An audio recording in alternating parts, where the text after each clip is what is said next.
हरि ओम।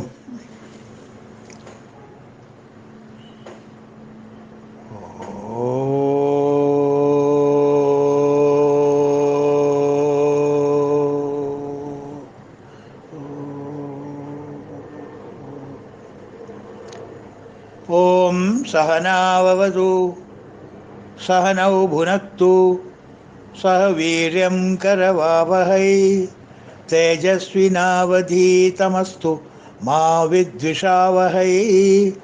ओम शांति शांति शांति।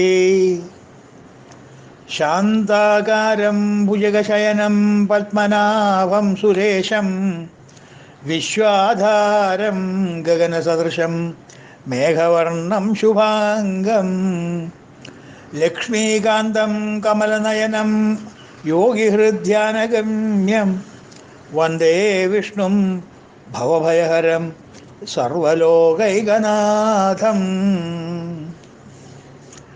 കൃഷ്ണ ഗുരുവായൂരപ്പ. ഇന്ന് 76ഉം 77ഉം ശ്ലോകങ്ങൾ ചില 76ഉം 77ഉം.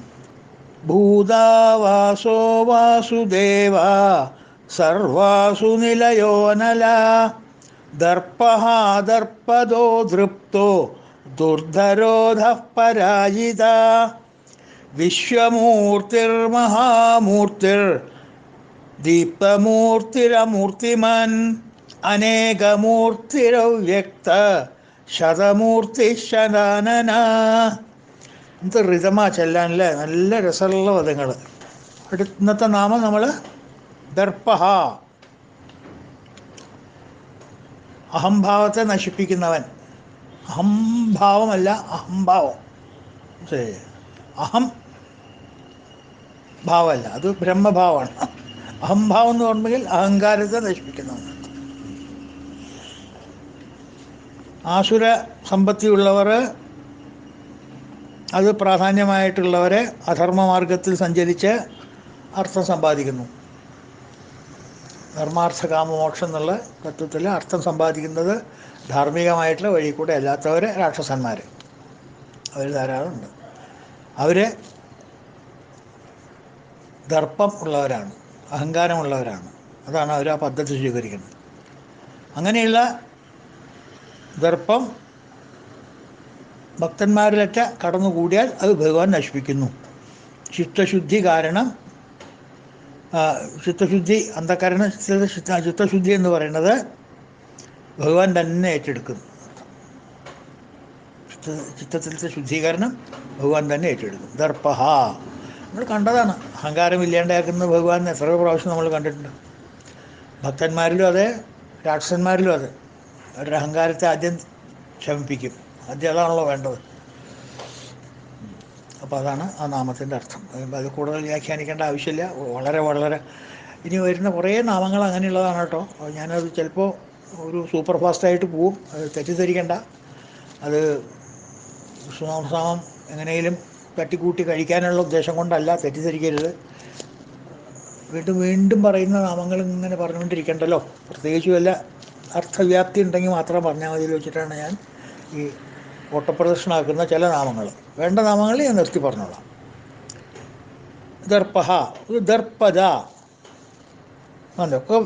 ഒക്കെ കോൺട്രഡിക്ടറിയാണ്. ദർപ്പഹ അവിടെ ദർപ്പം നശിപ്പിക്കുന്നവൻ എന്ന് പറഞ്ഞു. ഇവിടെ ദർപ്പദ, ഗർവ് നൽകുന്നവൻ.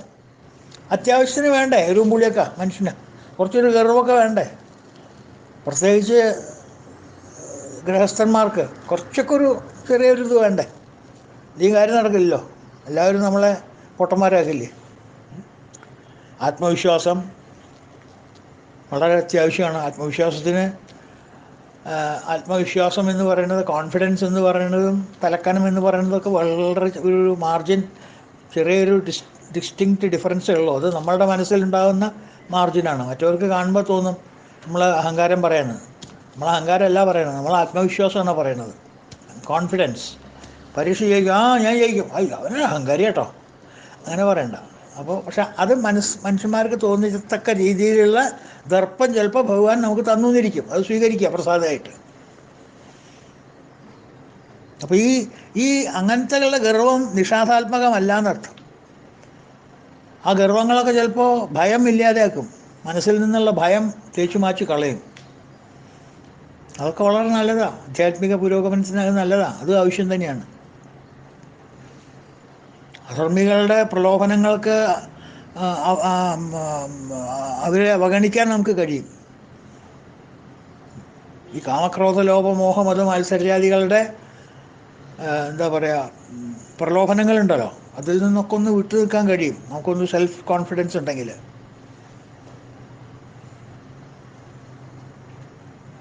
ഇപ്പോൾ ഭഗവാന്റെ ഭഗവാനൊരു ഭൂഷണമാണ് അല്ലേ? ഭഗവാൻ അതൊരു കാലത്തും അദ്ദേഹത്തിന് നെഗറ്റീവായിട്ട് കണ്ടിട്ടില്ല. ഭഗവാന് ചെറിയൊരു ഗർവുണ്ടെങ്കിൽ അത് ഭഗവാന്റെ ഭൂഷണം.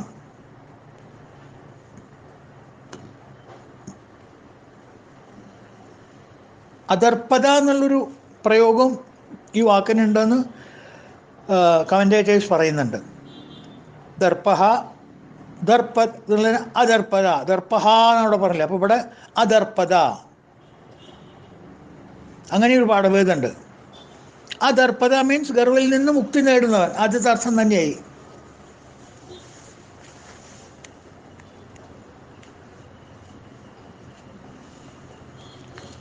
ആധ്യാത്മിക വളർച്ചയിൽ ഗർവ് ഉണ്ടാകാതെ ഭഗവാൻ നമ്മളെ സംരക്ഷിക്കുന്നു.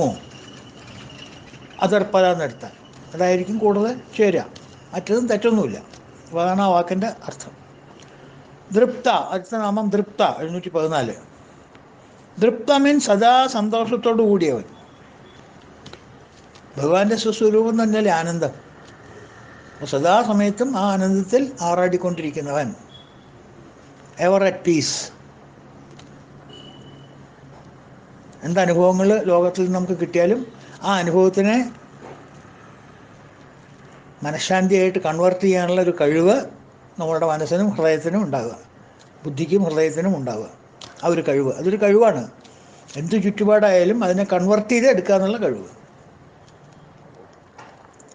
ഇപ്പോൾ പെര കത്തുകയാണെങ്കിൽ പോലും അതിനെ ഒരു നെഗറ്റീവായിട്ട് കാണാതെ ഒരു പോസിറ്റീവായിട്ട് കണ്ട് അതിനുള്ള പരിശ്രമങ്ങൾ നടത്തി വേണ്ട പോലെ ചെയ്യുക എന്നല്ലാതെ അവിടെ നിന്ന് നിലവിളിച്ചിട്ട് കാര്യമില്ല. പെര കത്തി എന്ന് പറഞ്ഞ് നിലവിളിച്ച് കഴിഞ്ഞാൽ തീ കെടില്ല. അതിന് ചെയ്യേണ്ട കർമ്മങ്ങൾ നമ്മൾ ചെയ്യുക, ചെയ്യേണ്ട കാര്യങ്ങൾ നമ്മൾ ചെയ്യുക, ചെയ്യേണ്ട പ്രവൃത്തികൾ നമ്മൾ ചെയ്യുക, എന്നിട്ട് അതിനെ ആ കാണേണ്ട രീതിയിൽ അതിനെ കാണുക. ഓവർ ഇവാലുവേഷൻ വേണ്ട, ഓവർ ആക്ടിങ് വേണ്ട. അതാണ് തൃപ്ത. മനസ്സിലായില്ലേ?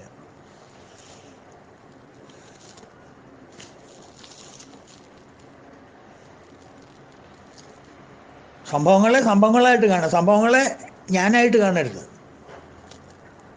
ഇന്നിപ്പോൾ നമ്മൾ സംഭവങ്ങളെല്ലാം എന്നെയായിട്ടാണ് കാണുന്നത്, ഞാനായിട്ടാണ് കാണുന്നത്. അത് അത് എൻ്റെ റിഫ്ലക്ഷനാണ് അതിൽ കാണുന്നത്. നമ്മൾ സംഭവങ്ങളായിട്ട് കാണുന്നില്ല. പെരയ്ക്ക് തീ പിടിച്ചു കഴിഞ്ഞാൽ അയ്യോ എൻ്റെ പെര. അപ്പോൾ നമുക്ക് തീനെ ഭയമില്ല, ഒന്നും ഭയമില്ല. അറ്റാച്ച്മെൻറ്റ് നമുക്ക് എന്താ പറയുക, നമ്മളുടെ പേരോടാണ്, നമ്മളുടെ വീടിനോടാണ് അറ്റാച്ച്മെൻറ്റ്. അത് കത്തുമ്പോഴേ വളർത്തുള്ളൂ. വേറൊരുത്തൻ്റെ കത്തി കഴിഞ്ഞാൽ അതിന് ഇൻഷുറൻസ് ഉണ്ടാവുന്നേ, അത് സാരില്ല. അപ്പം അങ്ങനെയാവും. ഈ നാവിന് എല്ലില്ലാത്തതുകൊണ്ട് എങ്ങനെ വേണേ ഇട്ട് വിലസ. അതുപോലെ തന്നെ ഒരാൾ മരിച്ചിട്ട് ശവം കൊണ്ടുപോകുമ്പോൾ എത്ര ആൾക്കാരെന്ന് പറയാം, എത്രയായി പ്രായടോ? 64 വയസ്സ്. 64 ആയില്ലേ? കുഴപ്പമില്ലയോ. നമ്മുടെ ഉള്ളവരാവട്ടെ എന്താ പറയണത്, 70 വയസ്സായിട്ടില്ലേ? 70 വയസ്സൊക്കെ ഇപ്പോൾ ഒരു വയസ്സാ? എന്താ കഥ? കാലത്തിൻ്റെ പോക്ക് ഇതാണ്, കലികാലം എന്ന് പറയുന്നത്. 70 വയസ്സിലൊക്കെ ആൾക്കാർ മരിക്കുക. അപ്പോൾ അതങ്ങനെയാവും. അപ്പോൾ കാണുന്ന സംഭവത്തിനെ നമ്മൾ ആ സംഭവം എന്താണെന്നല്ല കാണുന്നത്, ആ സംഭവം എന്നെ എങ്ങനെ ബാധിക്കുന്നു എന്ന് വെച്ചിട്ടാണ് നമ്മൾ ആ സംഭവത്തിനെ കാണുന്നത്. അവിടെയാണ് നമുക്ക് പതനം പറ്റുന്നത്, അവിടെയാണ് നമുക്ക് ചുതി പറ്റുന്നത്. അത് വേണ്ട. തൃപ്ത, see things as they are, not as what you are. തൃപ്ത. മനസ്സിലായില്ലേ? അപ്പോൾ 715 അടുത്ത നാമം ദുർധര.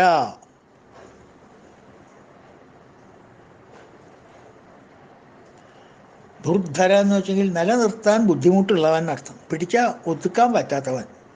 അതിനു മുമ്പേ നമ്മൾ ഈ നാമം കണ്ടിട്ടുണ്ട്. വ്യാള, വഴുക്കി പോണ പ്രകൃതിയാണ്, ഹൃദയത്തിൽ അങ്ങോട്ട് ഇരിക്കില്ല. എത്ര പറഞ്ഞു കൊടുത്താലും അങ്ങോട്ട് ഒരു എന്താ പറയുക, അരക്കിട്ട് അങ്ങോട്ട് ഉറപ്പിക്കാൻ പറ്റില്ല. അപ്പോഴേക്ക് എന്തെങ്കിലും തലപൊക്കും.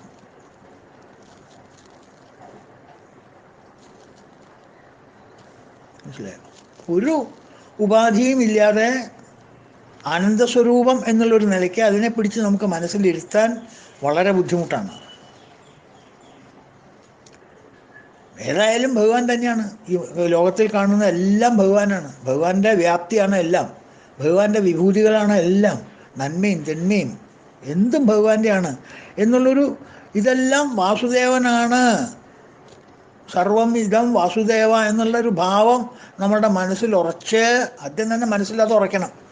എന്നിട്ട് അത് ഉറച്ച് അതിൽ നിന്ന് ഉത്ഭവിക്കുന്ന വികാരങ്ങളും വിചാരങ്ങളും കർമ്മങ്ങളും ആയിരിക്കണം. മനസ്സിലായില്ലേ? മനസ്സിലങ്ങോട്ട് ഉറച്ചാൽ പോരാ, അത് ഉറയ്ക്കാൻ തന്നെ വിഷമം. ഇതെല്ലാം അദ്ദേഹത്തിൻ്റെ കളിവിളയാട്ടാണ്, അതൊക്കെ നമ്മളെ കുരങ്ങി എളുപ്പിക്കലാണ് എന്നുള്ളൊരു ഭാവം നമ്മളുടെ മനസ്സിൽ ആദ്യം ഉറയ്ക്കണം. അത് ഉറച്ചു കഴിഞ്ഞിട്ട് പിന്നെ പ്രവൃത്തി അങ്ങനെയാവണം. ആ, അയൽവാസി ദരിദ്രവാസി എന്ന് പറയരുത്. അയൽവാസി ഞാൻ തന്നെയാണ് അയൽവാസി. അയൽവാസിക്ക് എന്തെങ്കിലും പറ്റിയ എനിക്ക് എന്തെങ്കിലും പറ്റിയ പോലെയാണ്. മനസ്സിലായില്ല? അത് പറയൽ എളുപ്പമാണ്, ആ ഒരു ബോധം കിട്ടാൻ തന്നെ വളരെ ബുദ്ധിമുട്ടാണ്. അങ്ങനെ ഒരു ബോധം കിട്ടണ്ടേ? വളരെ വളരെ കാലം കഴിഞ്ഞാലേ അങ്ങനൊരു ബോധം കിട്ടുള്ളൂ.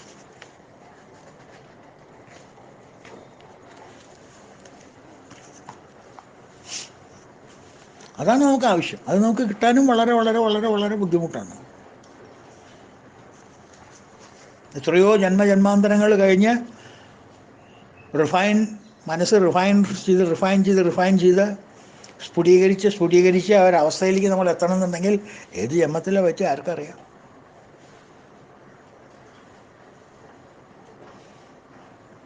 വളരെ ക്ലിഷ്ടമായിട്ടുള്ളൊരു യോഗമാണത്. ഭക്തന്മാർക്ക് ഇത് വളരെ ക്ലേശമാണ്. എത്രയോ ജന്മം കഴിഞ്ഞിട്ടാണ് നമുക്ക് അങ്ങനൊരു അറിവ് കിട്ടുക.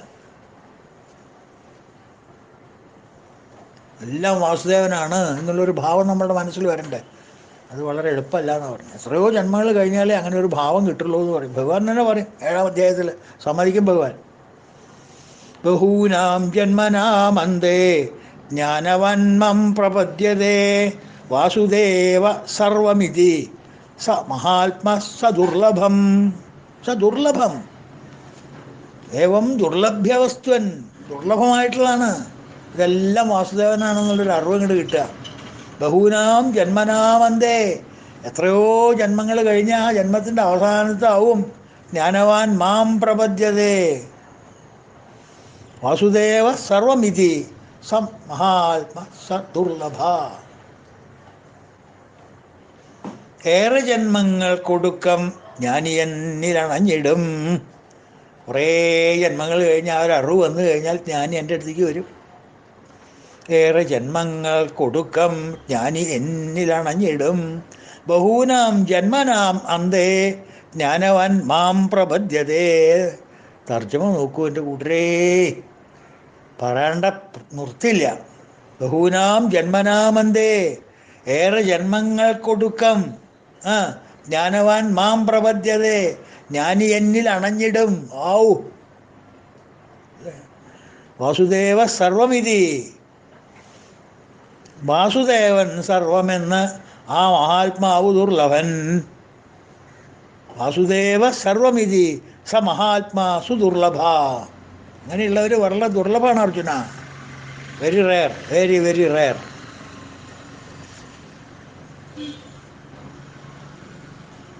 അത് വളരെ ബുദ്ധിമുട്ടുള്ളൊരു പ്രയോഗമാണത്.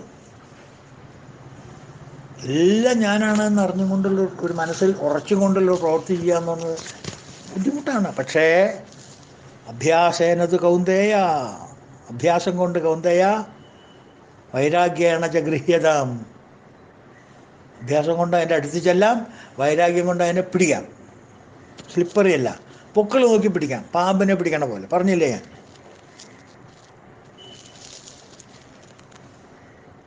ക്ലേശോധികതരസ്തേഷാം അവ്യക്താസക്തചേതസാം അവ്യക്താ ഹി ഗതിർദുഃഖം ദേഹവൽഭിരവാപ്യതേ.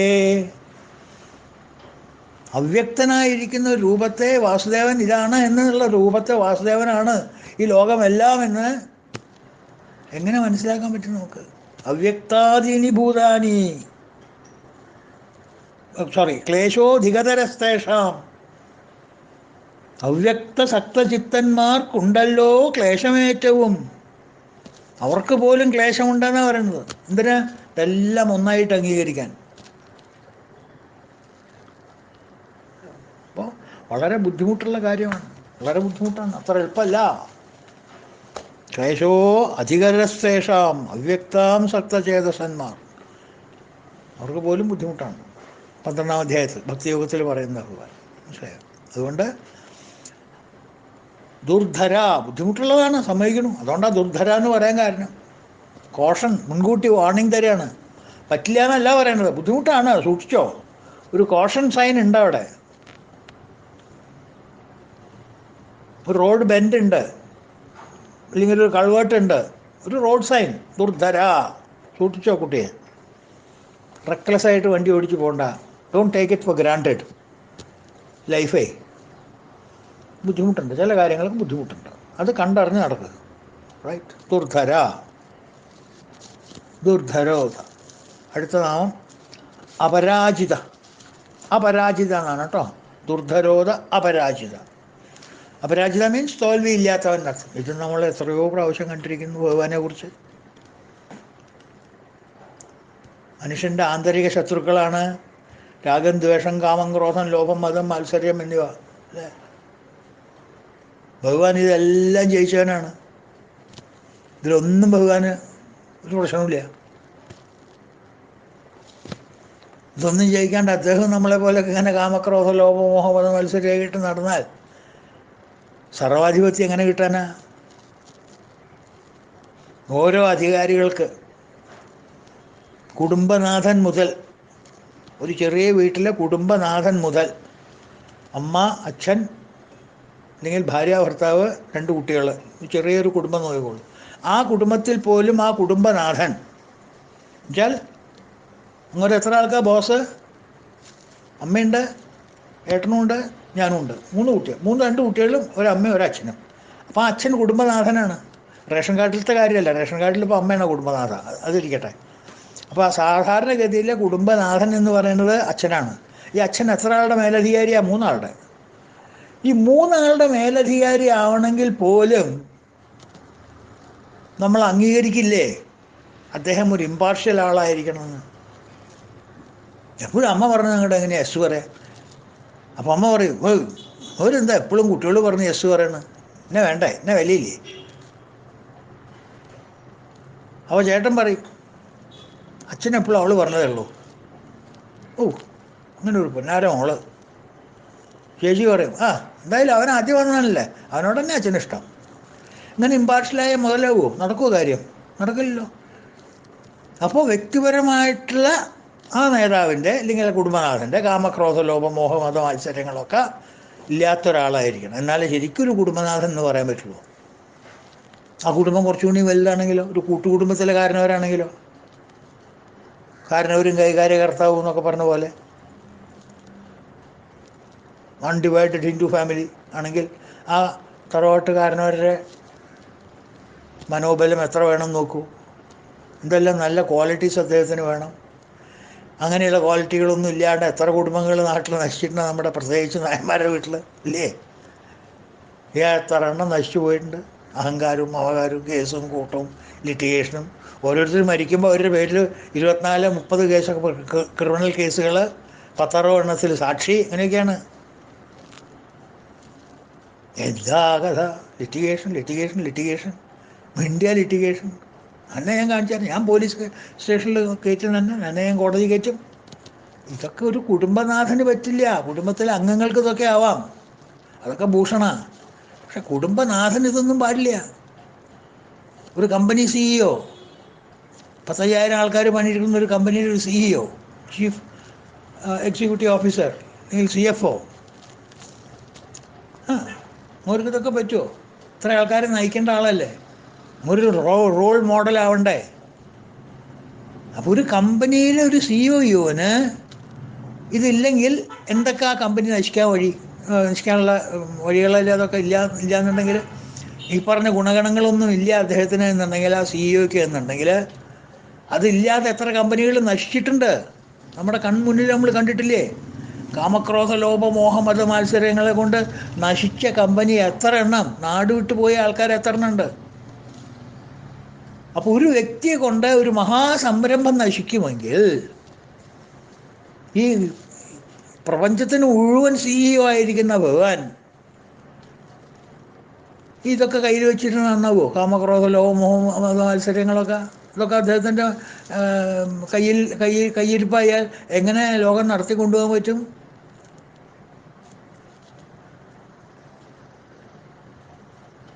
ലോകജ്ഞനായും സമദർശിയായിട്ട് എങ്ങനെ കൊണ്ടുപോകാൻ പറ്റും?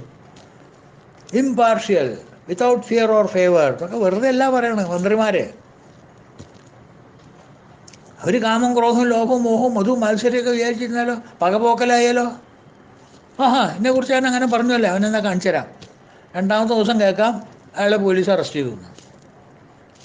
അറസ്റ്റ് ചെയ്യാനും പറ്റിയില്ല. പിന്നെ എവൈഡ് ചെയ്ത് കോടതി സ്റ്റേ ഒക്കെ ആയിട്ട് നടക്കുകയാണെങ്കിൽ പിന്നെ കാണാം ടിപ്പറിൻ്റെ അടിയിൽ വെട്ടുന്നു. എന്താ ഇതൊക്കെയാണോ രാജ്യഭരണം? രാജാവ് എന്ന് പറയുന്നത് ദൈവതുല്യനാണ്. പക്ഷികൾക്കു ബലം വാനം, മത്സ്യങ്ങൾക്കു ബലം ജലം, ദുർബലർക്കു ബലം ഭൂപൻ. ദുർബലരായിരിക്കുന്ന നാട്ടുകാർക്ക് രാജാവ് ഭഗവാനാണ് രക്ഷ. അപ്പോൾ രാജാവ് ബഹുമാനത്തോടു ദൈവത്തിനെ കാണുന്ന പോലെ രാജാവിനെ കാണാൻ പറ്റുമോ? അന്നത്തെ മന്ത്രിമാരുടെ കഥയെ ഞാൻ പറയുന്നത്, വേറെ ആരെയല്ല. ഒരെണ്ണം വരലെണ്ണോ ഇവ ഗുണങ്ങളൊന്നും ഇല്ലാത്തവർ. അപരാജിത, അവരൊക്കെ പരാജിതന്മാരാ. ഒന്നല്ലെങ്കിൽ വേറൊരു വികാരം അവരെ കീഴടക്കിയിട്ടുണ്ടാവും അല്ലേ? ഈ 6 ഷഡ്ഗുണങ്ങളിൽ ഏതെങ്കിലും ഒരു ഗുണം കീഴടക്കിയിട്ടുണ്ടാവും അവർ. അല്ലെങ്കിൽ കാമം, അല്ലെങ്കിൽ ക്രോധം, അല്ലെങ്കിൽ മോഹം, അല്ലെങ്കിൽ ലോഭം, അല്ലെങ്കിൽ മതം, അല്ലെങ്കിൽ മാത്സര്യം.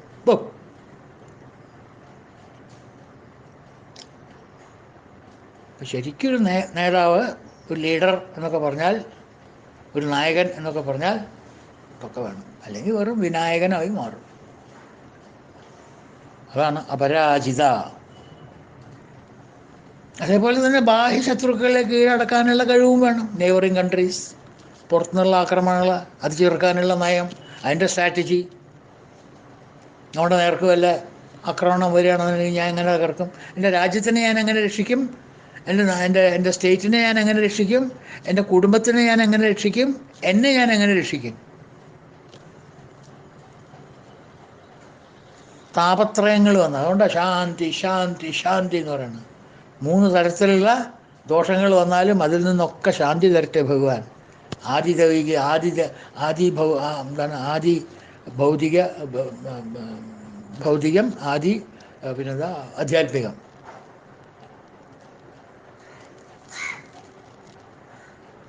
ദൈവികമായിട്ടുള്ള ഗോഡ് സെൻഡ് പ്രോബ്ലംസ്, താപത്രയങ്ങൾ. ഭൗതികമായിട്ടുള്ളത് നാച്ചുറൽ ഫെനോമിനസ്, ആധ്യാത്മികം സെൽഫ് ഇൻഫ്ലിക്റ്റഡ്. ഇതൊക്കെ പുറമേ നിന്ന് വരുന്ന ശത്രുക്കൾ, രോഗങ്ങൾ ഇതൊക്കെ പുറമേ നിന്ന് വരുന്നവരാണ്. അവരൊക്കെ നമ്മൾ ആക്രമിക്കണം. അതിൻ്റെ സ്ട്രാറ്റജി വേണം. എന്നാലേ നമ്മൾ അപരാജിത എന്നുള്ള നാമത്തിലേക്ക് എത്തുള്ളൂ. ഭഗവാൻ അതാണ്. ഭഗവാൻ ഒന്നിനും പേടിയില്ല, ആന്തരിക വൈരികളില്ല. കാരണം ഈ കാമക്രോധ ലോഭ മോഹ മാത മത്സരങ്ങളുടെ ബ്രീഡിങ് ഗ്രൗണ്ട് എന്ന് പറയുന്ന അഹങ്കാരം തീരെയില്ല. That well is dried up. അത് വറ്റി കിടക്കുക. പിന്നെ എങ്ങനെ എവിടെ നിന്നുണ്ടാവാനാ? കൊതു ഒരു ബ്രീഡിങ് ഗ്രൗണ്ടും ഇല്ല ഈ നെഗറ്റീവ് ടെൻഡൻസിക്ക്. പിന്നെ അതൊന്നും അവിടെ ഉണ്ടാവില്ല. ബാഹ്യ ശത്രുക്കളെ ആക്രമിക്കാനായിട്ട് ഇസ് ഓൾ പവർഫുൾ. അതുകൊണ്ടാണ് അപരാജിത എന്ന് വരാൻ കാരണം. അപരാജിത. അടുത്ത നാമം വിശ്വമൂർത്തി. അങ്ങോട്ടുള്ള നാമം നല്ല രസമാണ് കേട്ടോ. വിശ്വമൂർത്തി. വിശ്വമൂർത്തി മീൻസ് വിശ്വം ശരീരമായിരിക്കുന്നവനർത്ഥം. വിശ്വമൂർത്തിയായിരിക്കുന്നവൻ. ഭഗവാൻ വിശ്വരൂപനാണ്. ചരാചരാത്മകമായ ഈ ജഗത്ത് തന്നെയാണ് ഭഗവാൻ. ജഗത്ത് ഈസ് നോട്ട് അതർ ദാൻ ഭഗവാൻ.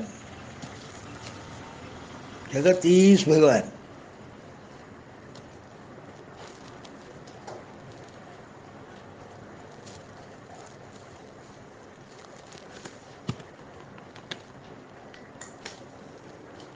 ബ്രഹ്മ മിഥ്യ, രണ്ടും രണ്ടല്ല. ബ്രഹ്മ സത്യം, ജഗത് മിഥ്യ. ജഗത്തും ബ്രഹ്മാവും രണ്ടും രണ്ടല്ല. ഒന്ന് സത്യമാണ്, ഒന്ന് മിഥ്യയാണ്, അത്രയേ ഉള്ളൂ. ഈ മിഥ്യ എന്ന് പറയുന്നത് സത്യത്തിൻ്റെ ഒരു പ്രൊജക്ഷനാണ്, ഒരു വിഭൂതിയാണ്. എങ്ങനെയുണ്ടായി? ഇല്ലാത്തത് ഉണ്ടെന്ന് തോന്നിക്കുക, മായാശക്തി. അപ്പോൾ മിഥ്യ എന്ന് പറയുന്നതും ജഗത്ത് എന്ന് പറയുന്നതും മിഥ്യയാണ്. മിഥ്യ എന്ന ആ ജഗത്ത് ഭഗവാൻ തന്നെയാണ്. ഭഗവാനിൽ നിന്ന് അന്യമായിട്ടുള്ള അല്ലാതെ നാ പര, അത് രണ്ടും രണ്ടല്ല എന്നാണ് ബ്രഹ്മസൂത്രം പറയുന്നത്. ആദ്യം അങ്ങനെ പറഞ്ഞിട്ട്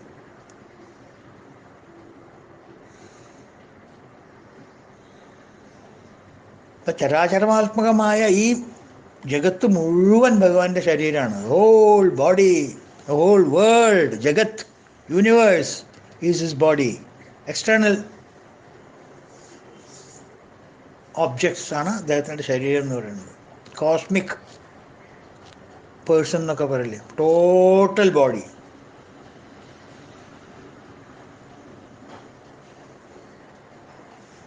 കാരണം എല്ലാറ്റിനും കാരണമാരാ? ഭഗവാൻ തന്നെ. ഈ മായയ്ക്ക് കാരണം എന്താ? ഭഗവാൻ തന്നെ.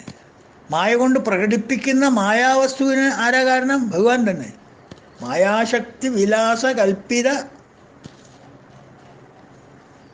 മഹാവ്യാമോഹം. ആ വ്യാമോഹം കൊണ്ടുവന്നത് കാരണം ഒരു ഇല്ലാത്തൊരു സാധനം, ഇല്ലാത്ത സാധനമല്ല, അല്ലാത്തൊരു സാധനം ആണ് എന്ന് തോന്നി. ഇല്ലാത്ത സാധനമല്ല, ഉണ്ട്. അല്ലാത്ത സാധനം ഇതല്ല.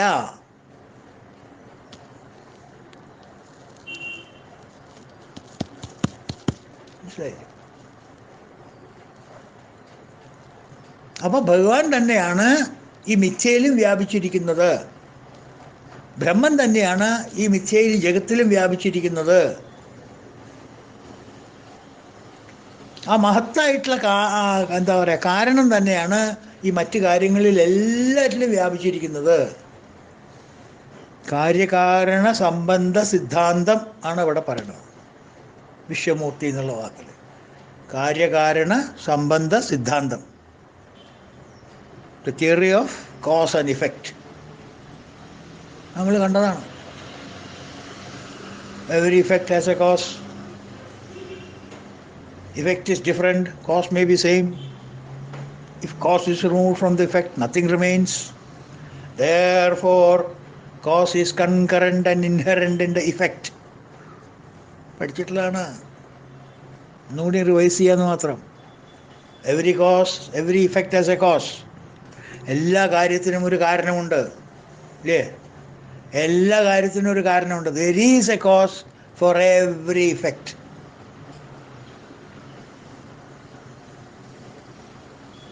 Even though effects are different, cause is the same.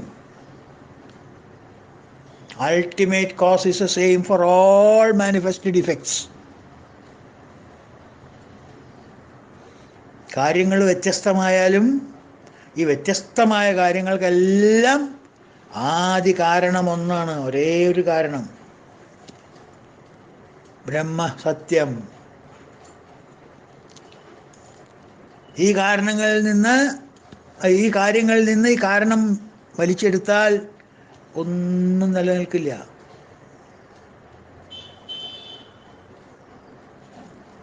കാരണമല്ലാതെ വേറെ ഒന്നും അവിടെ ഇല്ല. Only the cause remains, nothing else remains.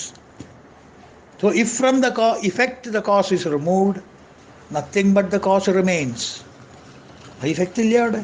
ഇഫക്റ്റിൽ നിന്ന് കോസ് പോകുന്നു. അപ്പോൾ effect is no more there. എവിടെ കുടം? എൻ്റെ കുട എവിടെ എന്ന് ചോദിച്ചാലോ, അല്ലെങ്കിൽ എൻ്റെ പൂത്താലി എവിടെ? എന്ത് പൂത്താലിയോട് ഓതാൻ പറയണത്? നോ മോർ പൂത്താലി, because cause is removed from the effect. No more mud pot, cause is removed from the pot. അപ്പോൾ 3 സിദ്ധാന്തമായി. Every effect has a cause, എല്ലാ കാര്യത്തിനും ഒരു കാരണമുണ്ട്. Effect is different from cause. Although effect is one, the cause is different. കാര്യങ്ങൾ വ്യത്യസ്തമുള്ള കാര്യങ്ങളാണെങ്കിലും കാരണം ഒന്നാണ്. If cause is removed from the effect, nothing but the cause remains. കാര്യത്തിൽ നിന്ന് കാരണം എടുത്തു കളഞ്ഞാൽ കാരണം മാത്രമേ ബാക്കിയുള്ളൂ, വേറെ ഒന്നുമില്ല ബാക്കി. അതുകൊണ്ട് therefore, 4ാമത്തെ theory, cause is concurrent and inherent in the effect. കാരണം കാര്യത്തിൽ അനുസ്യൂതമായുണ്ട്. Through and through, സൂത്രാമണികണായിവ.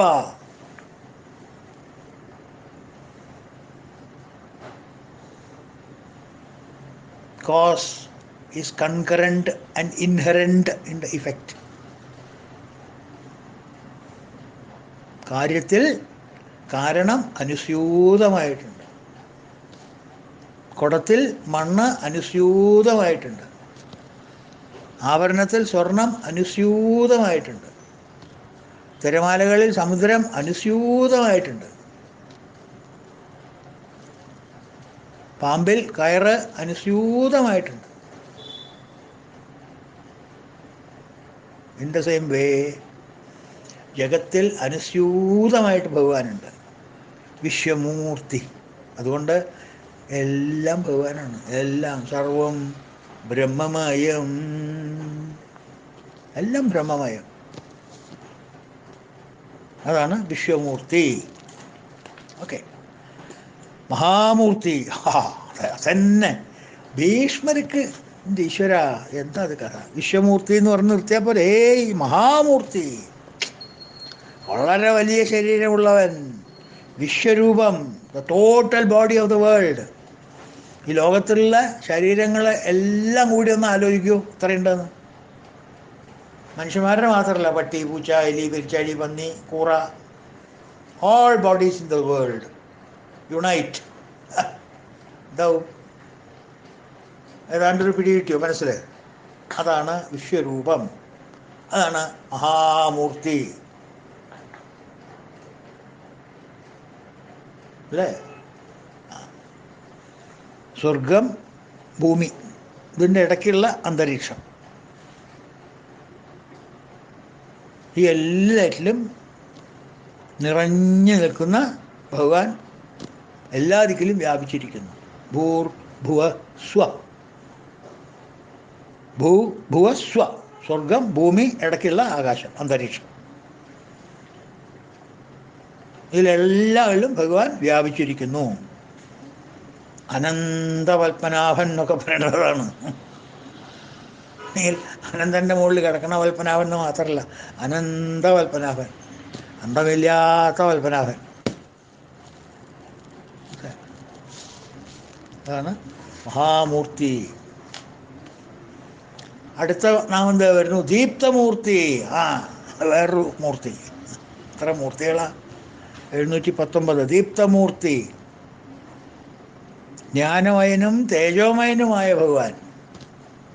തേജസ്സുണ്ട്, ജ്ഞാനമുണ്ട്, അറിവുണ്ട്, പ്രകാശമുണ്ട്. അറിവ് മാത്രമായിട്ട് പ്രകാശിക്കാണ്ടിരിക്കുകയല്ല, പ്രകാശം മാത്രമായിട്ട് അറിവില്ലാണ്ടിരിക്കുകയല്ല. രണ്ടും ഉണ്ട് ഇന്നത്തെ ആൾക്കാർക്ക്, അല്ലേ?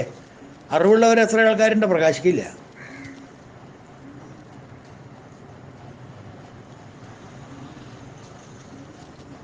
ലക്ഷം ശ്ലോകം ഒരിക്കൽ ഗ്രഹിക്കാം, വിക്കുകൾ കൊണ്ടത് പറയാൻ വയ്യ. പറയാൻ പറ്റില്ല. എന്താ എൻ്റെ ഓർമ്മ, എന്താ എൻ്റെ മെമ്മറി, എന്തൊക്കെയാണ് അവനറിയാം. പക്ഷേ ഒരു വാക്ക് സ്റ്റേജിൽ കയറി പ്രസംഗിക്കാൻ പറഞ്ഞാൽ ഗഗ ഗഗ. എന്നാൽ ചിലവരോ അസാമാന്യ പ്രകാശ, ഉള്ളൊക്കെ പൊള്ളയാണ്. ഇനി പറഞ്ഞാൽ എന്നെ ഇങ്ങനെ പറഞ്ഞുകൊണ്ടിരിക്കും. ഞാൻ ഉറക്കെ പറഞ്ഞാൽ ഒക്കെ ഇങ്ങോട്ട് ശരിയെന്നാ വിചാരം. അങ്ങനത്തോരും ഉണ്ട്. മനസ്സിലായില്ലേ? അതാണ് ദീപ്തമൂർത്തി, ജ്ഞാനമയനും തേജോമയനുമായ ഭഗവാൻ. ദീപ്തം എന്ന് വെച്ചെങ്കിൽ തേജസ് എന്ന് ജ്ഞാനം എന്നുള്ള രണ്ടർത്ഥം. ജ്ഞാനശബ്ദത്തിന് ദീപ്ത എന്നുള്ള ശബ്ദത്തിന് ജ്ഞാനമെന്നും പ്രകാശം എന്നും അർത്ഥം. ഇതൊക്കെ നമ്മൾ വളരെ വളരെ വളരെ ഡീറ്റെയിൽഡായിട്ട് കണ്ടതാണ് ഈ പ്രകാശൻ്റെ കാര്യമൊക്കെ. എനിവേ, ദീപ്തമൂർത്തി, അതാണ് ദീപ്തമൂർത്തിയുടെ അർത്ഥം. അമൂർത്തിമാൻ, ഇതാ വരുന്നു വേറൊരു മൂർത്തി. അമൂർത്തിമാൻ, വിത്തൗട്ട് ബോഡി, ബോഡിലെസ്. അമൂർത്തി, മൂർത്തി അല്ലാത്തവൻ, മൂർത്തി ഇല്ലാത്തവൻ, ശരീരമില്ലാത്തവൻ. സത്യത്തിൽ ശരീരമില്ലാത്തവനാണ്. ഒരു രൂപമില്ല, ഒരു നാമവുമില്ല, ഒരു വ്യവസ്ഥയില്ല, ഒരു വെള്ളിയാഴ്ചയില്ല. അങ്ങനത്തെ ഒരാളാണ് ഈ പരബ്രഹ്മൻ എന്ന് പറയുന്നത്. നയനം ചിന്തന്തി ശസ്ത്രാണി നയനം ദഹതി പാവക. ഒന്നും അതിനെ ചെയ്യാൻ പറ്റില്ല. അപ്പം ബ്രഹ്മം തൻ്റെ നിജസ്ഥിതിയിൽ നിർഗുണനാണ്. ഒരു ഗുണവുമില്ല. സത്വഗുണോ തമോ ഗുണോ രജോ ഗുണോ ഇതൊന്നുമില്ല. സ്ത്രീലിംഗോ പുരുഷലിംഗോ അതുമില്ല. നാമമില്ല, രൂപമില്ല. എന്നാൽ ഈ കാണുന്നതൊക്കെയോ അതൊക്കെ മായ കൊണ്ടുള്ള പ്രകടനങ്ങളാ കുട്ടികളെ. ഏയ്, മായാജാലല്ലേ, യന്ത്രജാലല്ലേ, മാജിക്കല്ലേ അതൊക്കെ. ദിവ്യോഹ അമൂർത്ത പുരുഷ മുണ്ടകം പറയുന്നു. ആ അക്ഷരപുരുഷൻ സ്വയം തേജോരൂപമാണ്, അരൂപനമാണ്, രൂപമില്ലാത്തവനാണ് അവൻ. പ്രകാശിക്കുന്നു, ഒരേ പ്രകാശം മാത്രം. Nothing but the effulgence. അയാളുടെ പേരെന്താ എനിക്കറിയില്ല. എന്താ അയാളുടെ രൂപം? ഈ പ്രകാശം നിങ്ങൾ മാറിയാൽ രൂപം കാണുമോ? എനിക്കറിയില്ല. അതിന് നാമവും ഇല്ലാത്രേ, രൂപവും ഇല്ലാത്രേ. എന്നാൽ ഏതാണ്ട് പൊക്കെത്ര വരും? എനിക്ക് ശരിയല്ല കേട്ടോ. നല്ല വണ്ണമുള്ള ആളാ ആവടോ. അമൂർത്തിമാൻ. മൂർത്തി ആകുമ്പോൾ ഞാൻ എന്താ പറയാ, അതിനൊരു പേരിടാൻ പറ്റില്ല. എന്ത് പറഞ്ഞിട്ടാ വിളിക്കുക? പേര് വിളിക്കാൻ പറ്റില്ല. കുട്ടികളുടെ അച്ഛൻ വിളിക്കുക. ഏയ്, മനസ്സിലായോ? അപ്പം അത് അങ്ങനത്തെ ഒരു സാധനം. അത് എന്നാൽ അത് എവിടെ ഉണ്ട്? ഇനി എവിടെ തിരിഞ്ഞാലും കാലിൻ്റെ ഇടയിൽ ഉണ്ടാവും ചെയ്യും.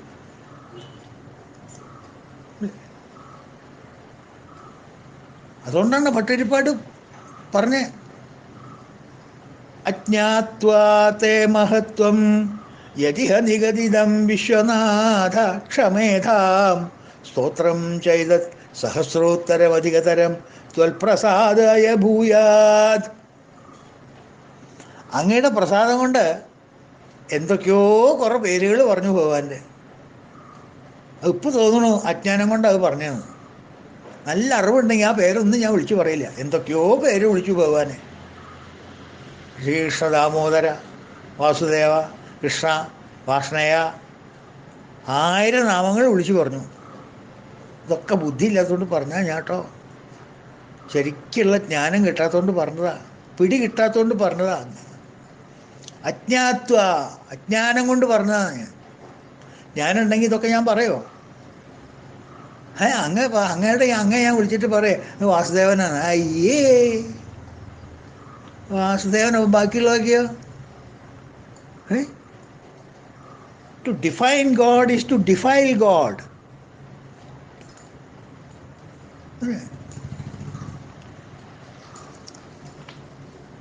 കമ്പനിയിലെ മാനേജിങ് ഡയറക്ടറെ പിടിച്ചിട്ടോ പ്യൂണേ എന്ന് പറഞ്ഞാൽ ശരിയാവോ? ഓ, അത് സഹിക്കുമോ? എത്ര ക്ഷമയുണ്ടാവണം അത് കേട്ടിരിക്കാൻ? പ്യൂണേ, ക്ലർക്കേ, ഹെഡ് ക്ലർക്കേ,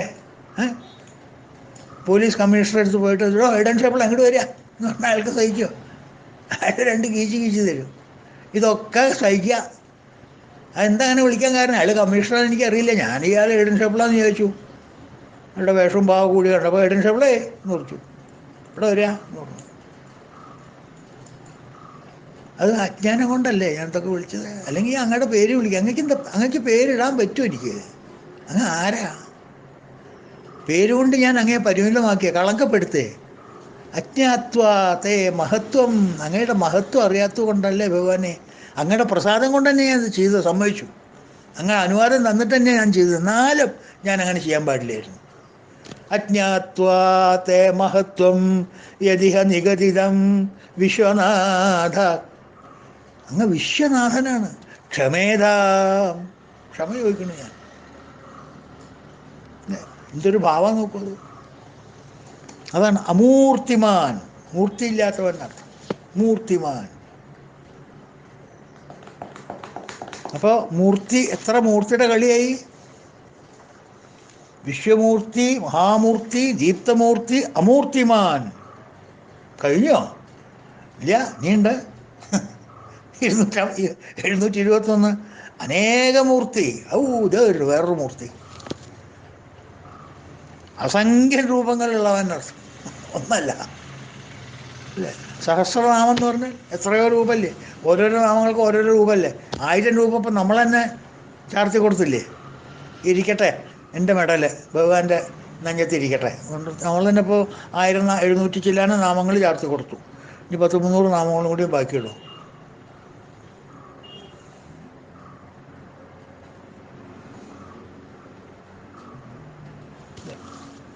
ഇത് വട്ട് പിടിക്കുന്നുണ്ടോ നിങ്ങൾക്ക് ഈ മൂർത്തി കേട്ടിട്ട്? വിശ്വമൂർത്തി, മഹാമൂർത്തി, ദീപ്തമൂർത്തി, അമൂർത്തിമാൻ, ഇതാ അനേകമൂർത്തി. വട്ട് പിടിച്ചിട്ട് കാര്യമൊന്നുമില്ല. ഭീഷ്മർ പറഞ്ഞോടത്ത് കൂടെ നമുക്ക് നടക്കേ പറ്റുള്ളൂ. പക്ഷെ നമ്മളതിന് താല്പര്യം മനസ്സിലാക്കണം. അനേകമൂർത്തി, അമൂർത്തി എന്ന് പറഞ്ഞ ഉടനെയാണ് അനേകമൂർത്തി എന്ന് പറയുന്നത്. രണ്ടും ആവാന്നർത്ഥം. മായ എങ്ങനെയാ ഭഗവാനായത്? ജഗത്ത് എങ്ങനെയാ ഭഗവാനായത്? ബ്രഹ്മ സത്യം ജഗൻ മിഥ്യ എന്ന് പറഞ്ഞിട്ട് രണ്ടിനും വ്യത്യാസവും ഇല്ല കേട്ടോ എന്ന് പറഞ്ഞാൽ എങ്ങനെയാ? അപ്പം അങ്ങനെയുള്ളവർക്കൊക്കെ അത് കോൺട്രഡിക്ഷനാണ്. ഭഗവാൻ എല്ലാമാണ്. എല്ലാമായവർക്ക് ഇതാണോ അതാണോ ഇതാണോ അതാണോ എന്ന് ചോദിക്കണ്ടോ? എന്താ കൂട്ടാൻ വയ്ക്കേണ്ടതെന്ന്? എന്താച്ചാ വെച്ചോളാം മൂട്ടിയെ. അല്ല, എന്നാലും എന്താച്ചാ വെച്ചോളോ. പുളിങ്കറി വെക്കണോ? എന്തൊരു ചോദ്യം അത്. എന്താച്ചാ വെച്ചോളൂ എന്ന് പറഞ്ഞാൽ പിന്നെ പുളിങ്കറി വെക്കണം എന്ന് ചോദിക്കേണ്ട കാര്യമുണ്ടോ?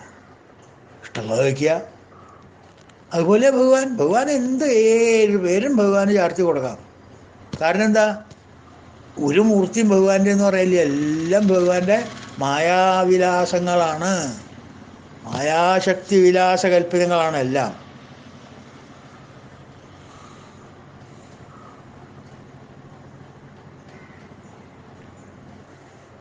എവിടെയാ ഭഗവാൻ ഇല്ലാത്ത? എവിടെയാ ഭഗവാൻ ഉള്ളത്? ഭഗവാന്റെ ഗൃഹസ്ഥാശ്രമ ജീവിതം കണ്ടിട്ട് നാരദൻ തന്നെ മേപ്പിട്ട് നോക്കിയില്ലേ, കൈ കടിച്ചില്ലേ? അയ്യോ ഈ മനുഷ്യനെ കൊള്ളാലോ. എവിടെ നോക്കിയാലും ഏത് വീട്ടിൽ ചെന്ന് നോക്കിയാലും ഒരെന്നെ 16,008 വീടാണേ, ചിന്ന വീടും വലിയ വീടും ഒക്കെ കൂടിയിട്ടേ. അപ്പോൾ നാരദൻ വിചാരിച്ചത് എങ്ങനെയെങ്കിലും ഒരു ഇതൊക്കെ മാനേജ് ചെയ്യണമെന്ന് ഒരു ദിവസം നോക്കണമല്ലോ എന്ന് ചോദിച്ചിട്ട് മെല്ലെ പുറപ്പെട്ടു. രുക്മിണിയുടെ വീട്ടിൽ ചെന്ന് നോക്കിയപ്പോൾ രുക്മിണി സംസാരിക്കണം.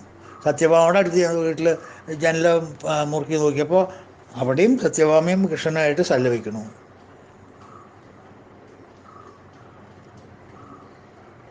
അഷ്ടഭാര്യമാരുടെ അടുത്ത് പോയി എല്ലാവരും ഉണ്ട്. ഗോപിമാരുടെ അടുത്ത് പോയി ഗോപിമാരുടെ 16,008 ആൾക്കാരുടെ അടുത്ത് നാരദൻ കയറി ഇറങ്ങി നോക്കും. അവിടെയൊക്കെ ഭഗവാൻ ഉണ്ട്. എന്നിട്ട് ഒന്ന് കാക്കൽ വീണിട്ടില്ല, പറഞ്ഞ ഭഗവാനേ ക്ഷമിക്കണം, ഞാൻ ഭഗവാന്റെ മായ ഇപ്പോഴാണ് മനസ്സിലാക്കിയത്. സാരില്ല, നീക്കോ നാരദരെ എന്ന് പറഞ്ഞു അല്ലേ, കഥകളില്ലേ. അപ്പം എന്താ? അനേകമൂർത്തി, എത്ര ദിക്കിയിൽ പ്രത്യക്ഷപ്പെടുവാൻ. അല്ലെങ്കിൽ ഗുരുവായൂരപ്പാന്ന് പറഞ്ഞ് നമ്മളങ്ങോട്ട് വിളിച്ചാൽ അവിടെ അങ്ങോട്ട് എത്തേണ്ട ആള് അനേകമൂർത്തി അല്ല എന്നുണ്ടെങ്കിൽ, ഞാൻ ഇവിടെ ബിസി, എന്നെ ഇപ്പോൾ പിണറായി വിജയൻ വിളിച്ചിട്ടുണ്ട്, ഞാൻ അങ്ങോട്ട് പോട്ടെ, ഞാൻ അങ്ങോട്ട് വരാമെന്ന് പറഞ്ഞ് നിൽക്കണില്ലല്ലോ. അല്ലെങ്കിൽ മോഡി വിളിച്ചിട്ടുണ്ട്, ഞാൻ ഒന്ന് ഡൽഹി പോയിട്ട് വരാൻ, താൻ നിൽക്കുക എന്ന് പറയാനില്ലല്ലോ നമ്മളോട്. നമ്മളൊരു സങ്കടം പറഞ്ഞാൽ അതിന് നിവാരണം അപ്പം ഉണ്ടാക്കുന്നില്ലേ ഭഗവാൻ? അത് അനേകമൂർത്തി ആവണ്ടേ? അനേകമൂർത്തി.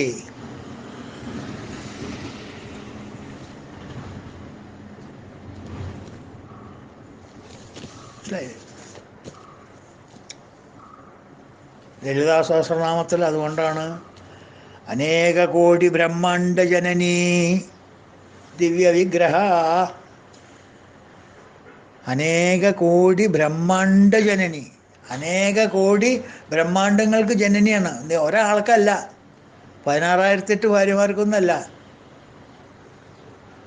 ദേവി എവിടേക്കുള്ളത്? ദേവി ജന്മം കൊടുത്തിട്ടുള്ളത് ഏതൊക്കെയാ, എവിടേക്കാ ജന്മം കൊടുത്തിട്ടുള്ളതൊക്കെ? ജന്മം കൊടുത്തിട്ടുള്ളതിലൊക്കെ ദേവി ഉണ്ടല്ലോ. അതാണല്ലോ നമ്മുടെ സങ്കല്പം. വഷട്കാരോ എന്ന് പറഞ്ഞാൽ അതിലങ്ങോട്ട് ലയിക്കല്ലേ. അപ്പോൾ അനേക കോടി ബ്രഹ്മാണ്ട ജനനി എന്ന് പറയുമ്പോൾ അപ്പോൾ ദേവിയുടെ പ്രഭാവം അല്ലെങ്കിൽ ദേവിയുടെ സാന്നിധ്യം എവിടെയൊക്കെയുണ്ട്? അതന്നെ ഭഗവാന്റെ സാന്നിധ്യം. അതുകൊണ്ടാണ് പറഞ്ഞത് അനേകമൂർത്തി എന്ന്. മനസ്സിലായോ? അപ്പം അങ്ങനെ ഇന്നത്തെ അനേകമായിട്ടിരിക്കട്ടെ. ബാക്കിയുള്ള ശ്ലോകങ്ങൾ നമുക്ക് സമയം നാളത്തെ പരിധി അനുസരിച്ചിട്ട് നാളെ നമുക്ക് നോക്കാം. അപ്പോൾ അതുവരെ എല്ലാവർക്കും ഹരി ഓം.